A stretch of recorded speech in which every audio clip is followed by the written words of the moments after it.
Jumpa kembali di channel kita Donum Deo, channel yang akan menambah pengetahuan iman Katolik kita yang diambil dari berbagai sumber.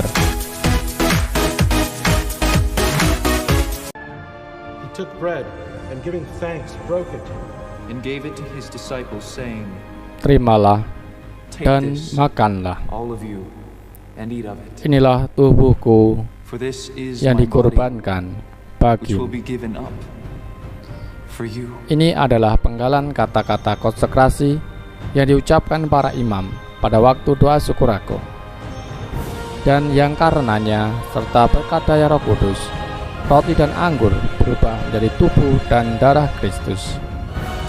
Terjadi perubahan substansi dari roti dan anggur menjadi tubuh dan darah Tuhan. Inilah yang disebut dengan proses transubstansiasi.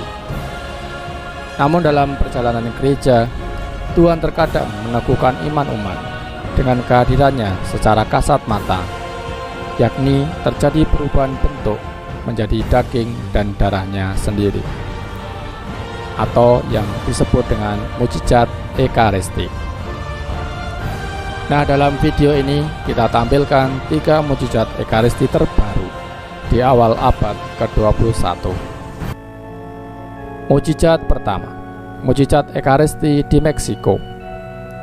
Peristiwa ini terjadi pada tanggal 21 Oktober 2006 di Gereja Santo Martinus, Tlalpan.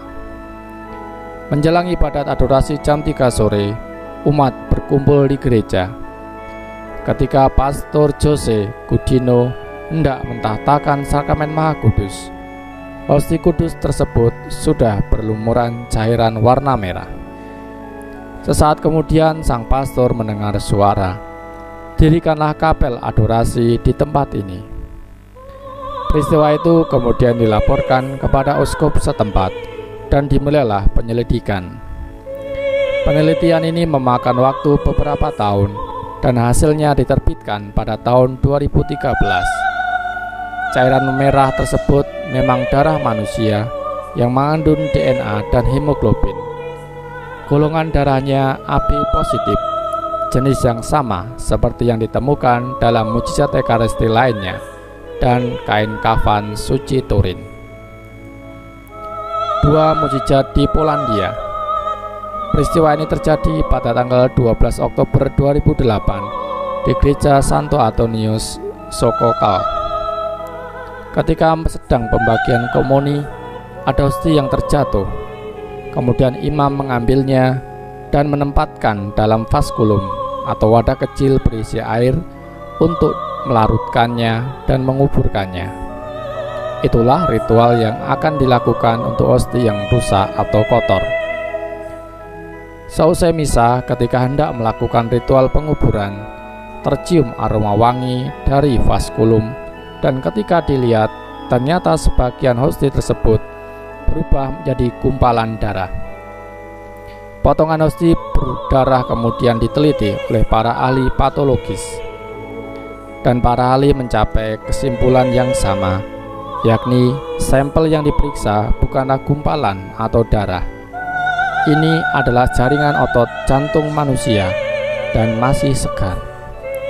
Jaringan ini sama dengan mukjizat yang terjadi di Lanciano, Italia pada tahun 700-an. 3. Mukjizat Ekaristi di India. Peristiwa ini terjadi pada Jumat 15 November 2013 di Gereja Kristus Raja, Kerala, India. Pada suatu misa pagi, sementara pastor memberkati hosti, tampaklah wajah Kristus di hosti tersebut. Sosok wajah Kristus terlihat begitu jelas.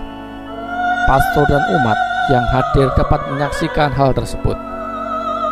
Kemudian ribuan orang berziarah menuju ke Gereja Kristus Raja untuk melihat gambar wajah Tuhan di sakramen Maha Kudus dan mohon berkat Tuhan. Saat ini hosti tersebut dikirim ke Roma untuk dilakukan penyelidikan sebagai syarat mukjizat Ekaristi. Itulah peristiwa mukjizat Ekaristi yang terjadi di awal abad 21 ini. Semoga semakin meneguhkan iman kita. Silakan lihat video lainnya untuk menambah wawasan Katolik. Tetap di Dominio Channel.